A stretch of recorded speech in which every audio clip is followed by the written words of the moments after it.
All right, good morning, my friends. This is Nathan Lindorf with The Rational Independent. We're back to talking turkey. We have an economic piece in the top headlines for Reddit today. So from truthout.org, we get the following headline. 74% of voters support raising federal minimum wage to $20 an hour.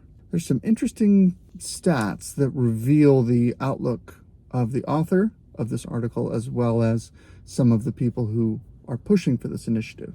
So we're going to pull out those stats, and then we're going to talk kind of more broadly on the principle of minimum wage, because the principle holds true regardless of where you put the line in the sand for a minimum wage.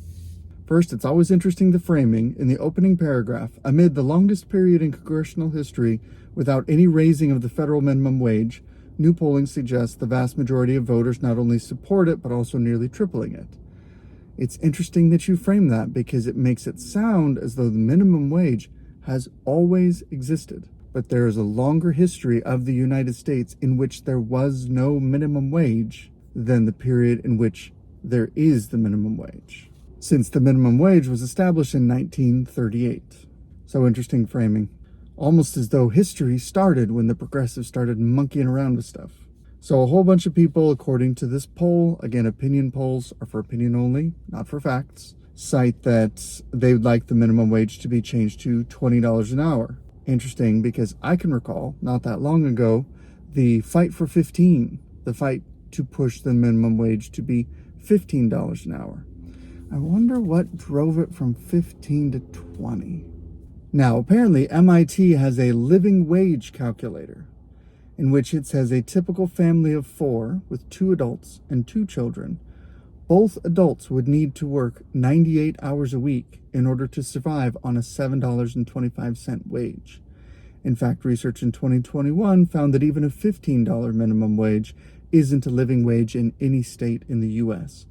MIT's living wage calculator estimated that in 2021, the living wage for a family of 4 was $24.16 an hour, or about $100,000 a year. This is very revealing for a couple of reasons. One, it shows the methodology. It assumes 2 working parents. How do I get that math? Well, it's pretty straightforward. If you want a quick and dirty rule of thumb, here it is for comparing or calculating dollars per hour for a salary into annual estimated wage. You double it and you add 3 zeros. So $25 an hour is approximately $50,000 a year, because we double the 25 to 50 and then you turn it into thousands, add 3 zeros. So $10 an hour is $20,000 a year. $80 an hour is $160,000 a year. Real quick, simple math. It's not perfect, but it gets you in the ballpark. So how do we get a living wage for a family of 4, $24.16, turning into $100,000 a year? It's very simple. They assume both parents working. Here's what's interesting about that calculation. It is particularly revealing for those at the lower end of the economic spectrum, in the sense that for someone making $300,000 a year, childcare is not a major portion of their expenses. Eating out is not a major portion of their expenses. Car maintenance, that sort of thing, not a major proportion of their expenses. For someone who makes very little, those things become greater and greater proportions of their expenses. So if I am a breadwinner making $50,000 a year, I need to pay groceries and taxes and all these other things, okay? All these basic living expenses. Those take a larger proportion out of my budget than if I'm making 100 or 200,000. Here's what's interesting though. In order to assume that you're making 100,000 a year at $24 an hour, a little silly, but let's just go with it. They're assuming both parents work. But if both parents work, then both parents need cars. And if both parents work, then you need full-time childcare for those 2 children. If both parents work, both parents are getting their income taxed. One of the ways, and I say this as someone who was raised in a family of 6, where my dad never made $100,000 a year growing up. And now, granted, this was 80s and 90s, so inflation messes with the numbers a little bit. But he never made 6 figures. I think he shared with me that his highest salary was somewhere between $70,000 and $75,000, which is still under what MIT is saying in 2021. raised a family of 6. One of the ways that was accomplished, and not that I had a lot to do with it, I was a kid, was my mother was a full-time homemaker. What that meant was she was able to repair clothing. She was able to cook from scratch at home. She was able to have a less reliable vehicle, or even better, there was a period of time where my dad was traveling, so he had a company car because he had a travel position, which meant that the family only had to maintain one vehicle. That meant that my dad took on the responsibility of learning how to be a mechanic so he could fix his own vehicles, paid cash for a reasonable old vehicle.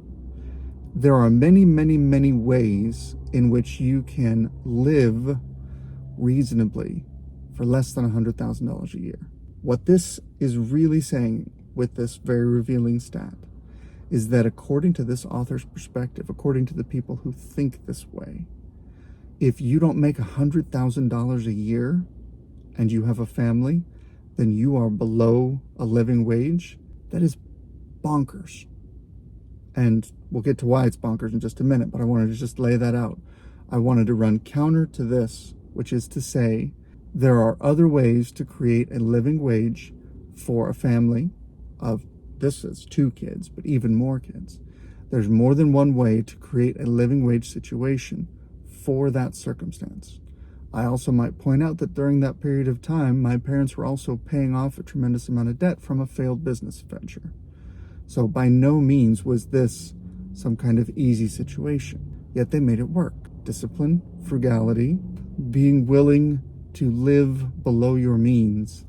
All of these things are old-fashioned concepts. All of these things enable you to live when you don't make a lot of money. I make more money than my dad ever made. But guess what? He was better off than I am. I'm in a lot more debt. Now, maybe that's their own reflection on my choices, but I think that it's worthwhile to inject into this conversation the idea that you don't have to just earn and purchase services and pay debts in order to live at a certain level. If you are a family of 4 and you need $100,000 to live, there's something wrong with the way that you're running your budget.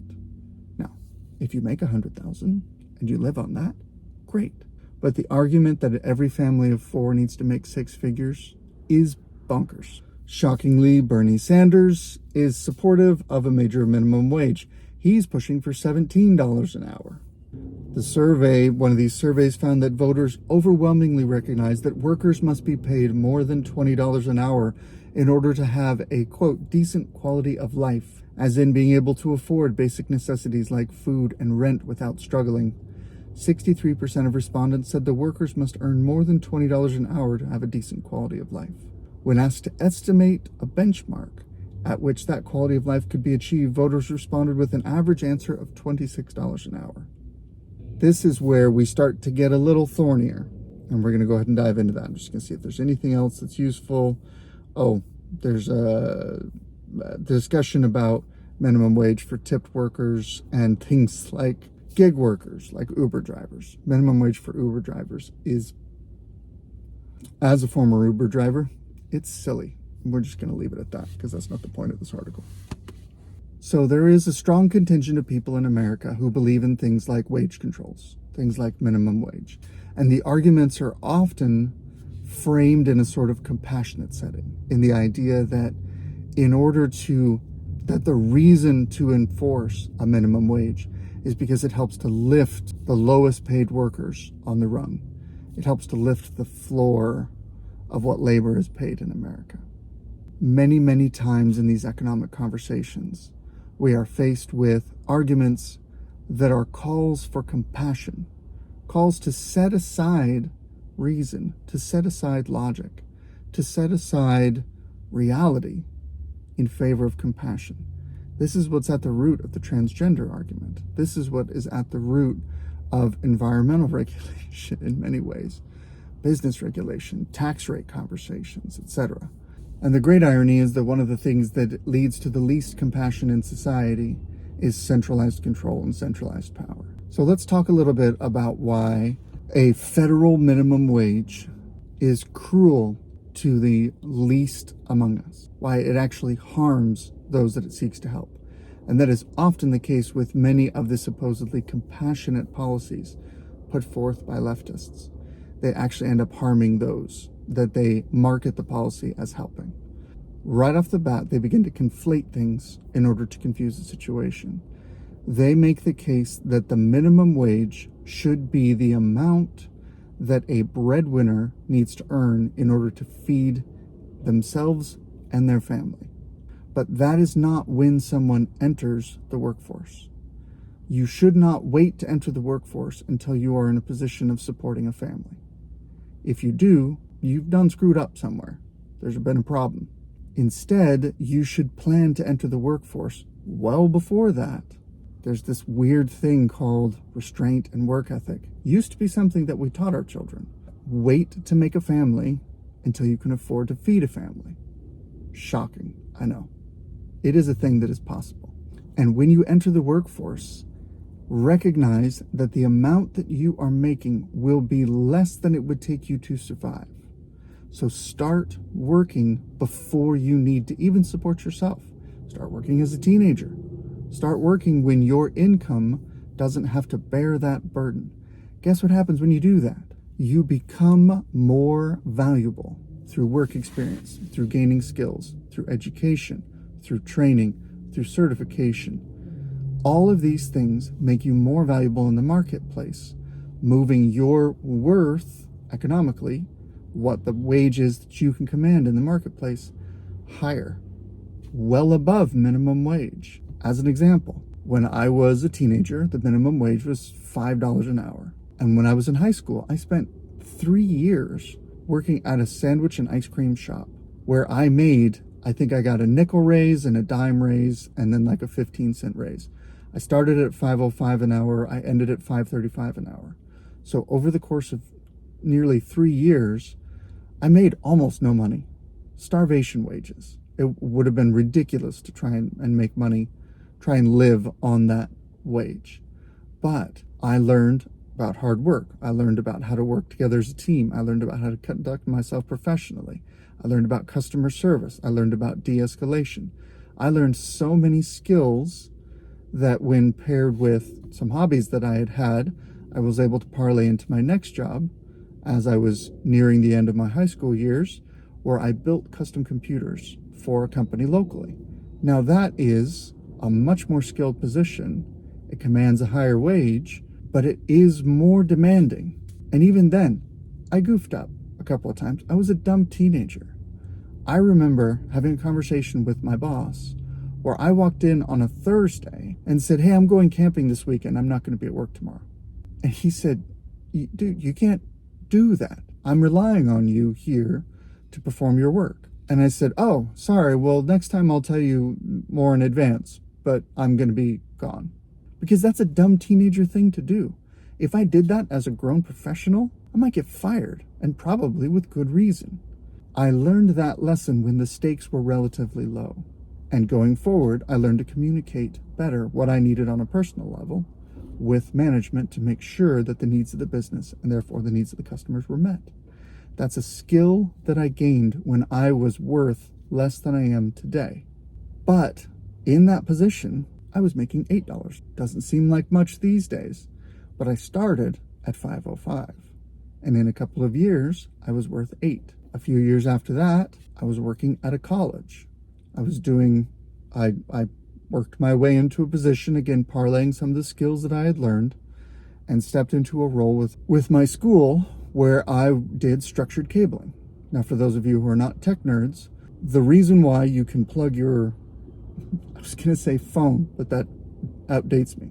And then I was going to say computer, but that outdates me too. So let me go ahead and say, in the Wayback Machine, not that long ago, in order to get your computer on the internet, in order to get your phone connected to the rest of the world, and by phone, I mean landline, physical phone, you had to plug it into the wall. Well, who do you think is responsible for making sure that that plug in the wall looks nice and also is connected to the infrastructure of the rest of the internet? Guys like me.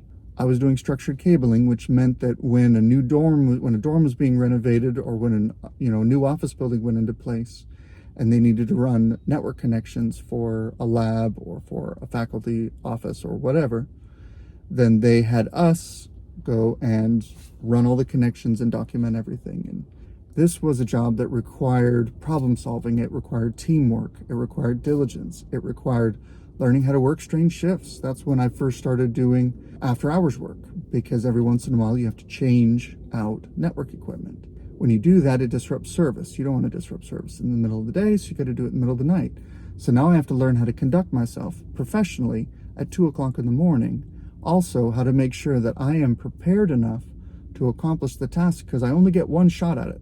Once you've ripped out the old network, once you've undone what was done, and it has to be back up again for school on Monday, you have to be certain that you're going to accomplish the task laid out for you the first time, every time. Otherwise, you're going to have a major disruption, when students come back to class and the computer lab doesn't work anymore. When faculty comes back and now they can't send emails. I ended that job making about $15 an hour. That was pretty good for a 20-something kid, especially as a student. But even still, it wasn't a lot of money, but it was triple the minimum wage. But guess what? If I'm a doofus teenager who doesn't have the skills that I had after working for 6 or 7 years, I'm not worth 15. I'm a dumb kid. The market can't support me blowing off customers, blowing off shifts, doing dumb teenager things, being less skilled, engaging with people, being less skilled, planning my efforts, doing those things that enabled me to succeed. The skills that I needed to command a higher value, I learned by working for less value. And over time, gradually improved what I was able to command in the marketplace. That's how this works.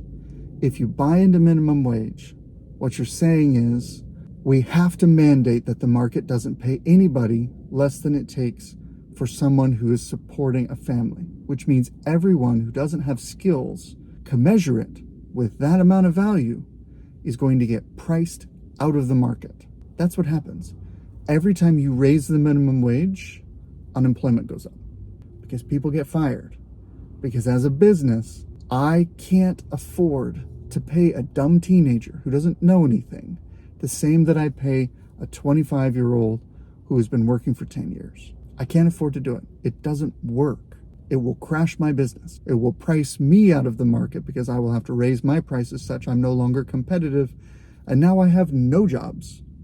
So instead, I have to tailor my offering to be more competitive. I have to cut costs. I have to narrow my labor pool force. So maybe I rearrange the way that I do things, and now instead of 3 teenagers and a supervisor, I hire 2 adults to do the work of what used to be 4, and maybe I end up paying them a little overtime or paying them a little bit above market rate, but it still ends up working out better than taking those 3 teenagers and tripling or doubling or whatever their income is. I say, sorry, I can't afford to hire teenagers anymore. I need you to have a certain level. Well, I was a dumb kid. I do learn eventually, but I did a bunch of dumb stuff along the way. And the only way that I was able to actually begin to earn more is by making mistakes in relatively low value, relatively low skill environments. Without that training, I never get to the bottom rung so that I can continue to increase from there. Now, I make considerably more than $15 an hour these days. I would have never gotten here, regardless of my degree, regardless of my family training, if when I started working as a teenager, the minimum wage was triple what it was, $15 an hour. I couldn't compete at that level. I would have lost out to other more skilled people working to earn that amount. Therefore, I would have been priced out of the market, and I would have been unemployed, where I otherwise would have been happily employed, making less than it takes to support a family of 4, but learning the skills. By the way, we have a family of 6, and for many years, I was the primary breadwinner. My wife would make a little money from doing what she did, but 95% of our family income when we were making babies came from me. The reason why I was able to do that? Because I started at $5 an hour, making peanuts, but learning how to be worth more in the marketplace. That's the economic reality of the situation. If you raise the minimum wage, You will cause an increase in unemployment on those who are the least skilled, the least valuable, and that tends to be, for better or for worse, racial minorities. If you want to see black youth driven into gangs, make it impossible for them to get an honest job. They'll find a way to make a living, even if it's illegal, which is the other thing that happens. Speaking as someone who lived in Arizona for 11 years, guess what happens when you raise the minimum wage? Guess what happens when you monkey around with the labor market? You create a black market. And that's my closing point. A black market is an illegal market. It is a market for exchange of goods or services that does not have the sanction of law because the law prohibits it. Even though the market wants it, the law prohibits it. People want to use drugs, even though they're illegal. People are willing to risk fines and jail time in order to consume drugs. Not everybody, but a certain portion of the people in the population are going to use drugs. Federal drug law makes drug sales, certain drugs, again, speaking just generally, illegal. If there's a demand for it and the supply is illegal, that doesn't eliminate the demand that drives the supply underground, which means it can't be regulated, it can't be taxed, it can't be supervised, because the market participants, both the buyers and the sellers, are incentivized to hide their activities from the government. That means you lead to other things like tax evasion. That means you lead to other things like human trafficking. That leads to so many other ripple effects that are terrible for society. If your regulation is so strict that you create a black market, you're going to increase human suffering. Show me where my logic is wrong. If you raise the labor rate to a federal minimum wage that is well above what low-skilled new workers can command, all you're going to do is drive that portion of the market underground. People are still going to work. People are still going to try and earn a living. But it means that employers now have to be cagey. It means that employees don't have the protections that regular employment regulation grants them. If I'm a day laborer hoping to get a little bit of money today by standing outside the Home Depot parking lot, there's no HR department. There's no contract mediation. There's no legal representation, nothing. It is a verbal handshake. Let's say I'm a terribly unscrupulous person and I hire several day laborers to come help me put in a fence. So I drive them out on a highway 10 miles out of town and we build a fence. And I say, okay, finish up here. I'll be back in a minute or whatever. I could leave them 10 miles out of town. I could choose not to pay them. I could use and abuse these people 100 different ways, and the law wouldn't know it because it's a black market labor deal, because it is outside the bounds of the law. That situation is encouraged when you make day labor have a minimum wage that is above what the market will command, what they're willing to work for. The willing seller of that labor is willing to work for less than minimum wage. The buyer wants to pay less than minimum wage because he can't afford it, or because he's unscrupulous and he wants to take advantage of people. All you've done is create a black market for labor. Or even worse, you have, as often is the case in urban environments. In urban environments, the rule of law has broken down in many big cities. And when the rule of law breaks down, it means that businesses won't invest in those areas. They won't take the risk of putting capital and stock and paying to insure pieces of property because they're going to lose money on that deal. And you see this all over, especially with the rise in eliminating cash bail and eliminating punishments for shoplifting up to like $1,000 or whatever. There's a bunch of measures that have recently gone in that have given rise to tremendous amounts of lawlessness. You see that in the market. And what that does is that disincentivizes businesses from investing in these areas. Well, what happens if you're a young black man living in an urban area and you're 17 years old and your family is poor? You survive on food stamps, on welfare, on maybe a little bit, like a part-time job or something. And you want to make some money and try and help. But there's almost no jobs in your area. And you don't have a car. You can't afford it. It's a liability. It's expensive to maintain a car.